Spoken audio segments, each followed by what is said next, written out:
Salut à toutes et à tous, c'est Vic, j'espère que vous allez bien, bienvenue dans cette nouvelle review d'animé en Blu-ray.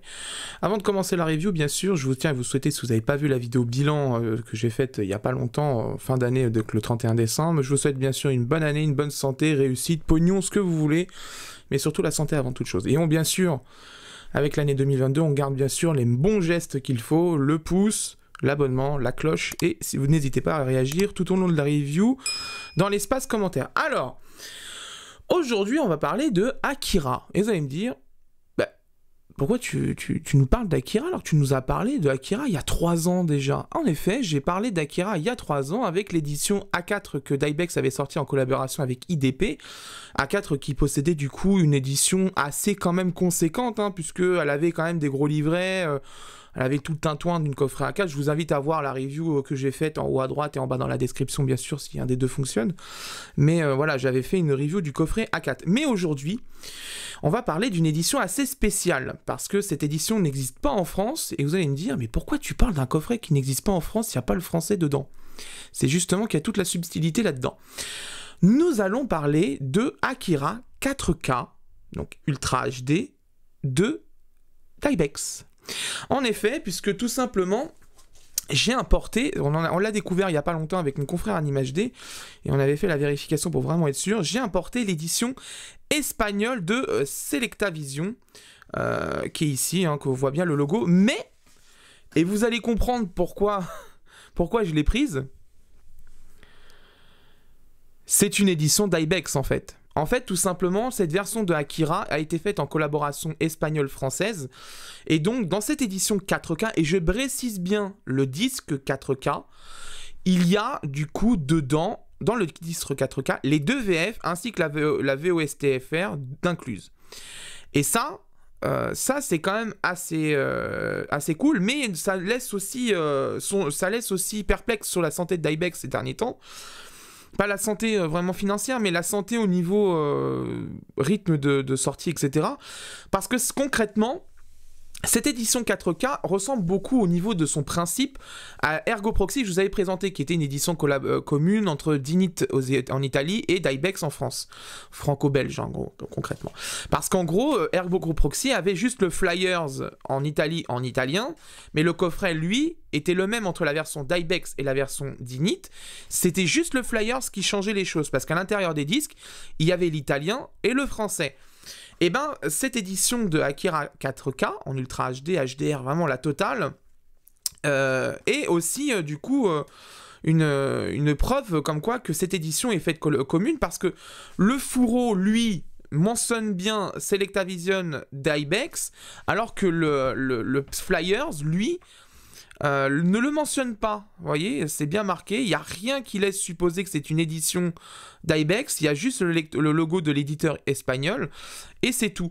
Et ça, c'est quelque chose que je me dis, franchement, Dybex, pour même sortir ça, juste à changer un flyer, et on le verra par la suite s'occuper du livret, et qui concrètement, ils ont déjà ce qu'il faut normalement pour le sortir, n'arrive même pas à le sortir, parce que Akira 4K, je vous rappelle que ça a été un des films diffusés au cinéma, quand le confinement a cessé et qu'on a pu retourner au cinéma. Je ne sais pas si vous vous souvenez, fin 2020, normalement on avait un retour au cinéma avec Akira en 4K avec une collaboration Eurozoom, et du coup c'était justement dans le but après par la suite de sortir une édition 4K et de le vendre.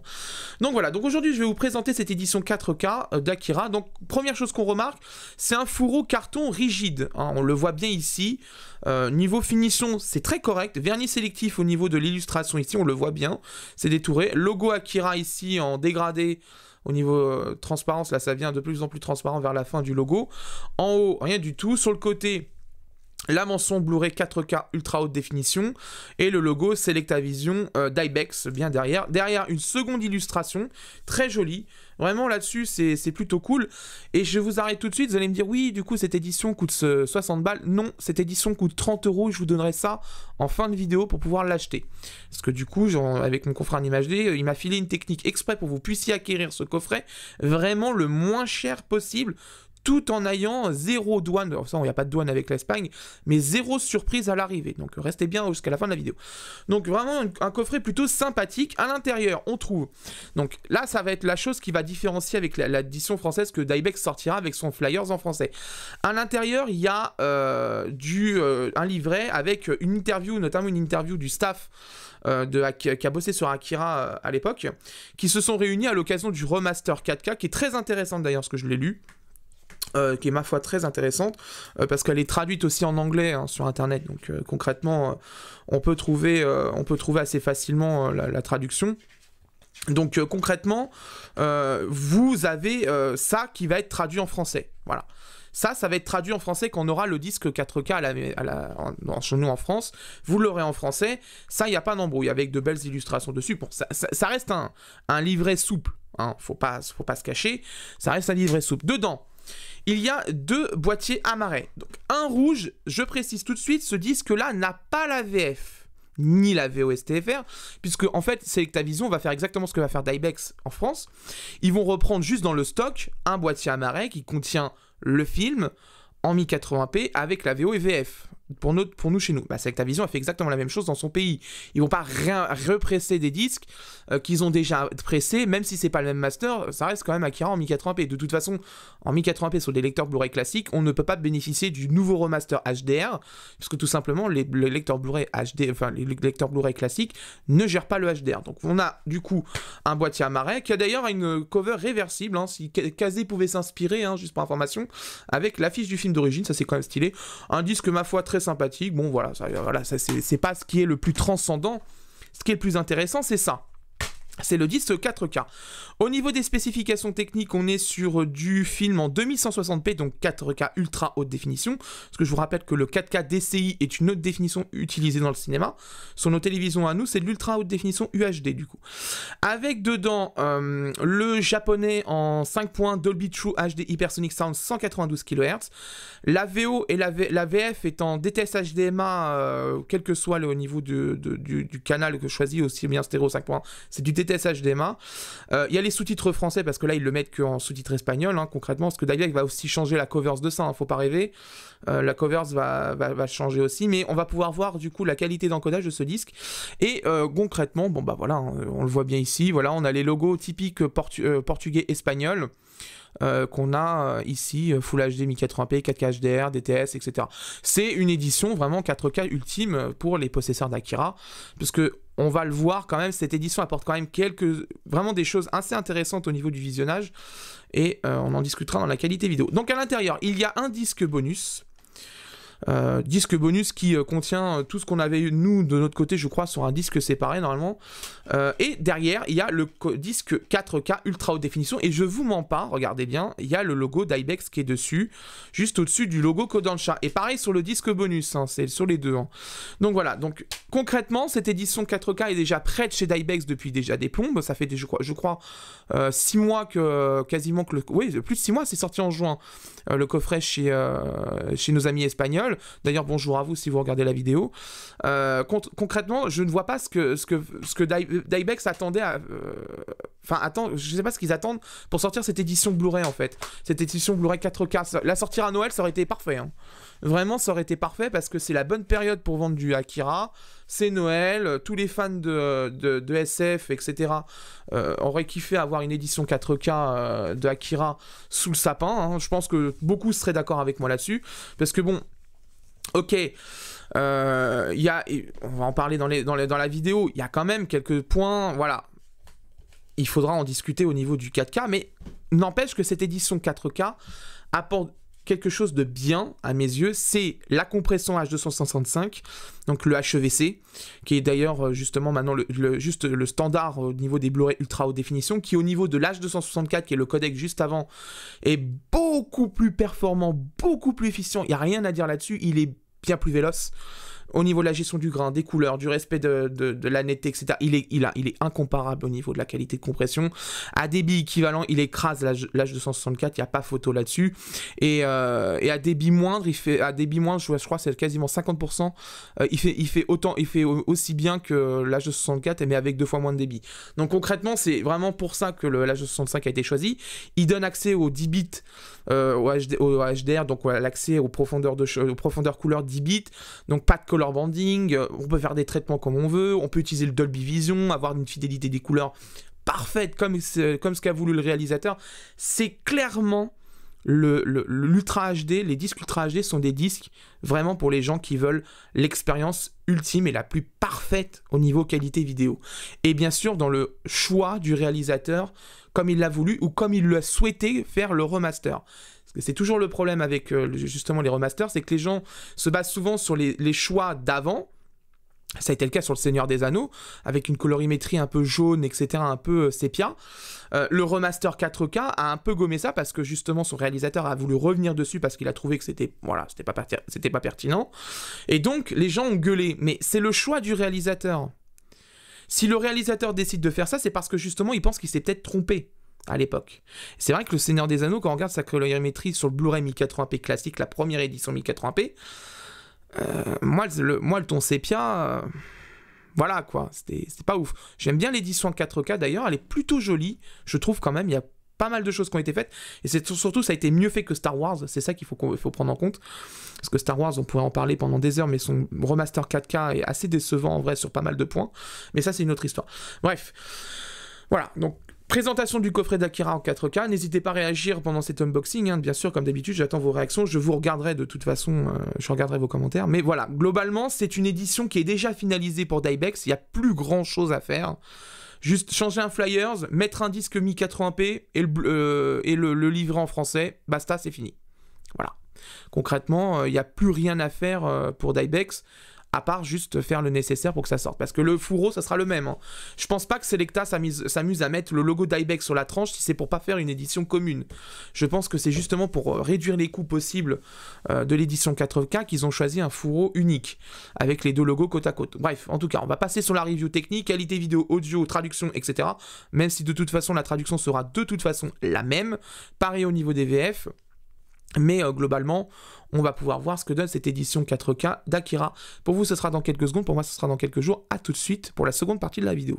Bien, après avoir vu le Blu-ray, je peux vous donner mon avis. En ce qui concerne la définition, c'est une définition de 3840 par 2160. Je vous rappelle que, bien sûr, Akira a quelques bandes noires en haut et en bas, mais moins que sur l'édition 1080p, on en reparlera après. Un FPS de 23,976, une compression en H264 HDR10, un débit vidéo qui avoisine en moyenne les 80 mégabits par seconde avec des pointes à 112 mégabits par seconde. Avant de vous parler de la qualité vidéo, je tiens à vous rappeler que YouTube a une gestion catastrophique du HDR et par conséquent, l'étalonnage visible à l'image ne reflète pas la qualité du disque 4K réellement sur votre platine. Nous y sommes et l'heure de rendre le verdict sur Akira 4K. Dans l'ensemble, je suis plutôt content de cette édition 4K. Déjà, la première chose visible à l'image, le cadrage est bien meilleur que notre édition 1080p d'époque en français. Nous avons eu en France une édition 1080p avec des bandes noires sur les côtés et en haut, ce qui faisait un effet un peu cadrage, cadrage photo bizarre. C'était pourtant pas le cas sur l'édition italienne, qui avait d'ailleurs un bon cadrage correctement. Nous, on avait eu un cadrage un peu bizarre, mais là, cette édition 4K corrige le problème et donc nous avons un cadrage parfait sur les côtés, sans bande noire sur les côtés, juste en haut et en bas. L'étalonnage a été revu pour un passage à l'HDR avec un étalonnage moins jaune-marron que sur l'ancien master, un rouge bien plus profond de manière générale. Je trouve que cet étalonnage est très favorable aux téléviseurs OLED qui permettent vraiment d'exploiter la capacité de ce disque 4K et notamment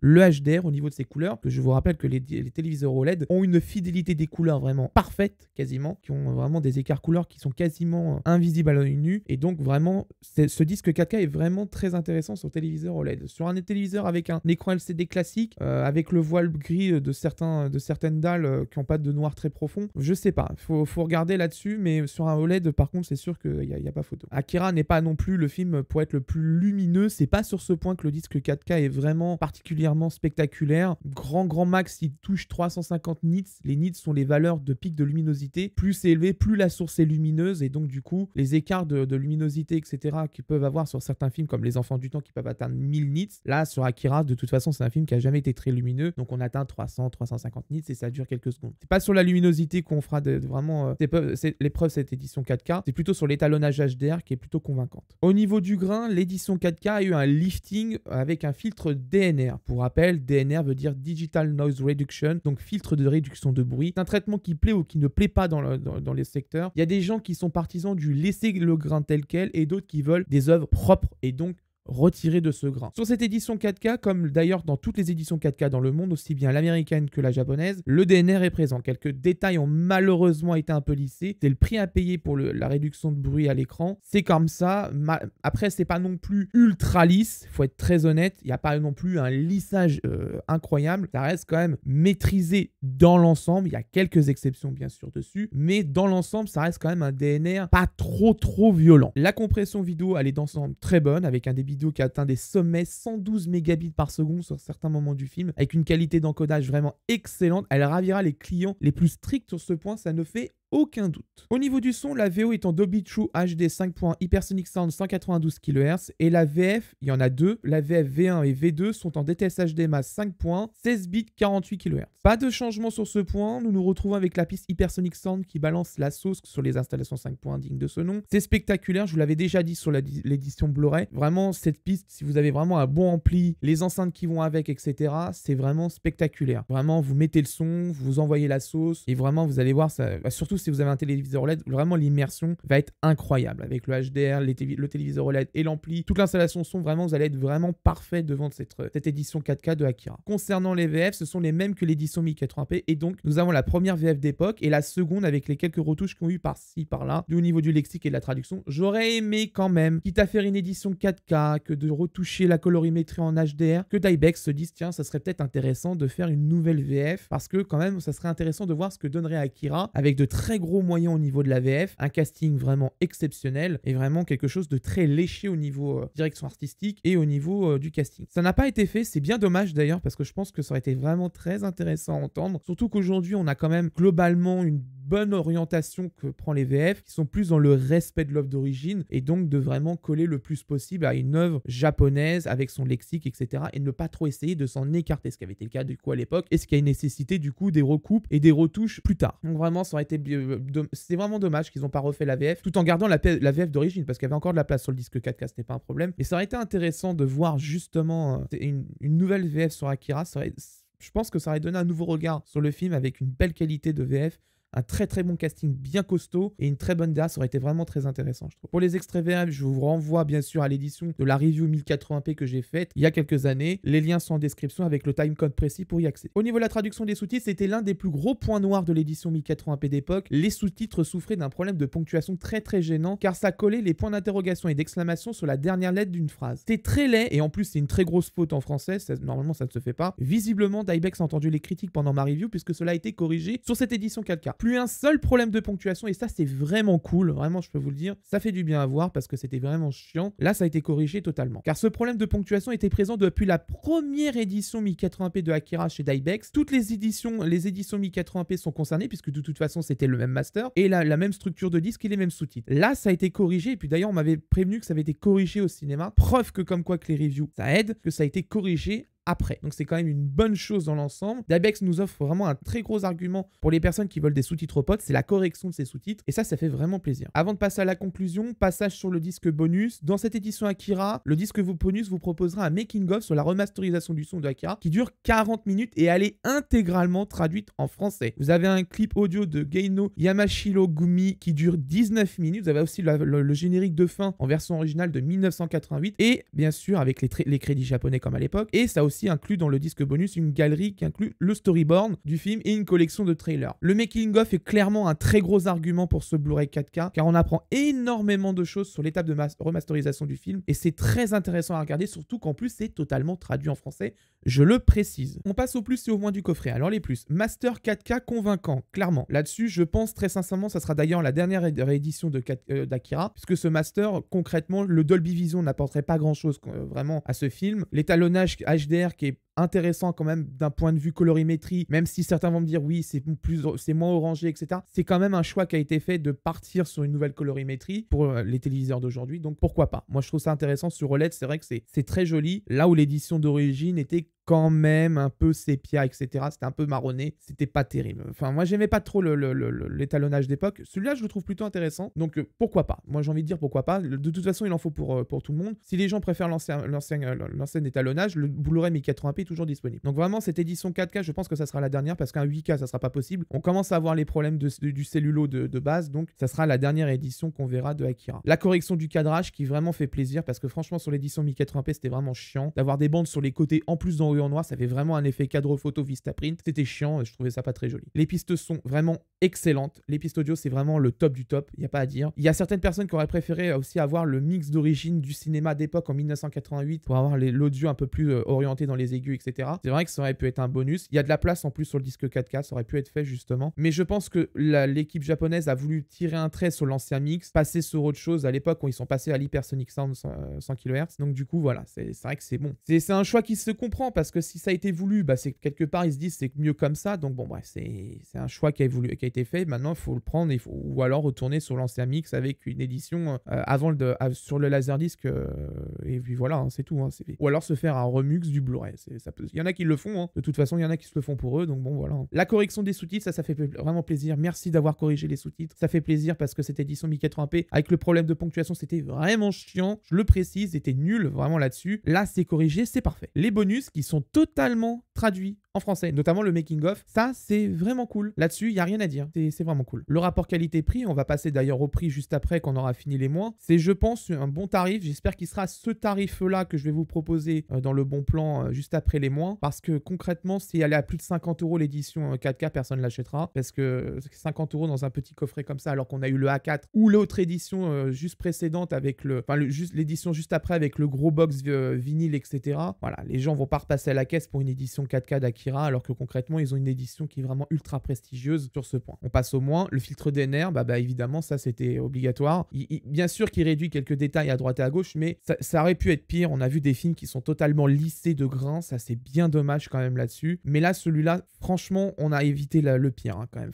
Ça aurait pu être bien pire, parce que quand on veut activer le DNR à fond, il n'y a pas de limite, hein, concrètement. On peut vraiment tout effacer, hein, quasiment en grains. Mais après, voilà, ça se le paye avec des détails, des textures, etc., qui sont emportés avec. Et donc là, ça reste quand même globalement correct. L'autre moins, bien sûr, c'est Dybex, encore une fois. Trop lent pour sortir ce coffret, comme d'habitude. C'est pour ça, d'ailleurs, je l'ai importé de l'Espagne et je vous le propose aujourd'hui. Parce que ce coffret est sorti en juin. On est en janvier 2022. Il n'y a toujours pas une seule annonce de Dybex là-dessus. Alors que concrètement, maintenant que la vidéo va être sortie, tout le monde sera au courant. Tout le monde pourra se l'importer s'ils le veulent d'Espagne. Et c'est vraiment dommage. Il aurait fallu la sortir direct pour Noël. Et ça aurait été un super cadeau sous le sapin. Et ça, Dybex l'a encore une fois raté. Comme plein d'autres coffrets d'ailleurs. Yu Yu Hakusho, Kimagure Orange Road, Evangelion, tout un tas de coffrets qu'on attend depuis des plombs. Evangelion depuis un peu moins parce que ça a été annoncé l'été dernier, mais Yu Yu Hakusho et Kimagure, ça fait quand même pas mal de temps qu'on les attend, et mais bon, là-dessus c'est compliqué, hein. Si vous souhaitez acquérir ce coffret, il est vendu en moyenne en Espagne entre 30 et 55 € en moyenne. Une petite astuce pour l'avoir vraiment pas cher grâce à Anime HD, mon confrère, sur El Corte Inglés, j'arrive pas à le dire correctement ce nom, c'est El Corte Inglés, voilà, c'est bien, c'est ça. Il est en ce moment à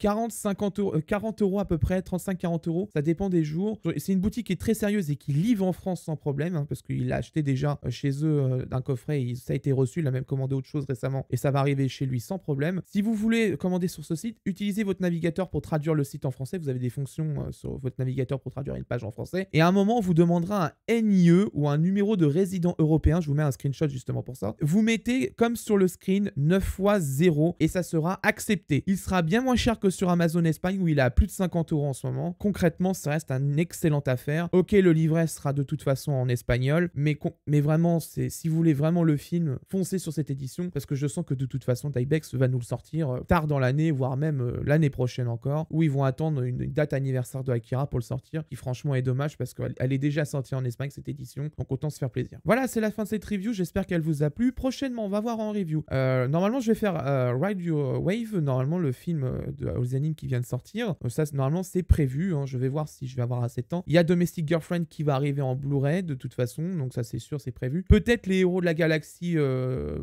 partie 2 que je voulais faire aussi en Blu-ray. Et de toute façon, il y aura aussi Dololo qui va arriver en février parce qu'il a été repoussé par Kazé. Normalement, il devait sortir en janvier, là, il a été repoussé à février. Donc je le ferai de toute façon parce qu'en plus, c'est un animé fait par Mappa et qui dit Mappa dit énormément de corrections sur les Blu-ray. Donc si c'est un master télé, on va le voir tout de suite que c'est un master télé parce que Mappa sur les master télé, vous avez juste à regarder la saison 4, première partie de l'attaque des Titans sur Wakanim. Les plans entiers d'animation qui ne sont pas terminés, il y en a beaucoup et ça a été corrigé sur le Blu-ray de toute façon. Donc c'est pour ça que Kazé, s'il se loupe là-dessus, très sincèrement, je crains le pire. Il y a aussi Claymore qui a été annoncé en Blu-ray. Je vais le faire, je suis très fan de Claymore, donc du coup, je vais faire Claymore en Blu-ray. Donc ça sera l'occasion de voir un animé de 2007-2008 à peu près au niveau de la production de Madhouse. C'est à l'époque où justement Death Note venait de se finir et donc c'est l'époque où c'était encore en 720p au niveau de la production chez Madhouse et donc avec des masters des fois pas terribles à la télé. On va voir justement si Claymore est intéressant là-dessus. J'ai déjà vu le Blu-ray cloté américain qui était plutôt convaincant. On va voir si justement